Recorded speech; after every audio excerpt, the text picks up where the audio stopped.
ପିଲାଙ୍କ ଗଳ୍ପ ଚତୁର ବିଲୁଆ।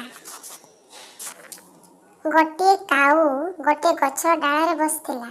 ତା ପାଟିରେ ରୁଟି ଖଣ୍ଡିଏ ଥିଲା। କିଛି ସମୟ ପରେ ଗୋଟିଏ ବିଲୁଆ ସେଠାକୁ ଆସିଲା। କାଉ ପାଟିରେ ରୁଟି ଦେଖି ତାର ଲୋଭ ହେଲା। ସେ କାଉ ପାଟିରୁ ରୁଟି ଆଣିବାକୁ ଗୋଟିଏ ନୂଆ ଯୋଜନା କଲା।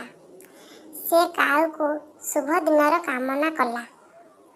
ମାତ୍ର ରୁଟି ତଳେ ପଡ଼ିଯିବା ଭୟରେ କାଉ କିଛି ଉତ୍ତର ଦେଲା ନାହିଁ। ବିଲୁଆଟି ପୁଣି କହିଲା, ଜାଣିଛ, ତୁମେ ବହୁତ ସୁନ୍ଦର। ପ୍ରକୃତରେ ତୁମେ ହିଁ ପକ୍ଷୀମାନଙ୍କର ରାଜା ହେବା ଦରକାର। ତୁମେ କେତେ ସୁନ୍ଦର ଗୀତ ଗାଅ। ଦୟାକରି ତୁମର ମଧୁର କଣ୍ଠରେ ମୋ ପାଇଁ ଗୋଟେ ଗୀତ ଗାନ କର। କାଉ ବିଲୁଆର ପ୍ରଶଂସା ଶୁଣି ନିଜକୁ ସମ୍ଭାଳି ପାରିଲା ନାହିଁ। ଖୁସିରେ କହିଲା, ଧନ୍ୟବାଦ। କାଉଟି ତା ପାଟି ଖୋଲିବା ମାତ୍ରେ ରୁଟି ଖଣ୍ଡକି ତା ପାଟିରୁ ତଳେ ପଡ଼ିଗଲା। ତାପରେ ସେ ଚତୁର ବିଲୁଆଟି ରୁଟିଟି ନେଇ ଶୀଘ୍ର ସେଠାରୁ ପଳାଇଲା।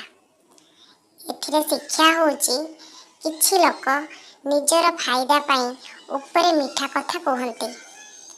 ଆମକୁ ସେଥିପାଇଁ ସତର୍କ ରହିବା ପାଇଁ ପଡ଼ିବ। କାହା କଥାରେ ଭାସିଯିବା ଠିକ୍ ନୁହଁ। ନହେଲେ ଏଇଭଳି କ୍ଷତି ଆମର ହେବ।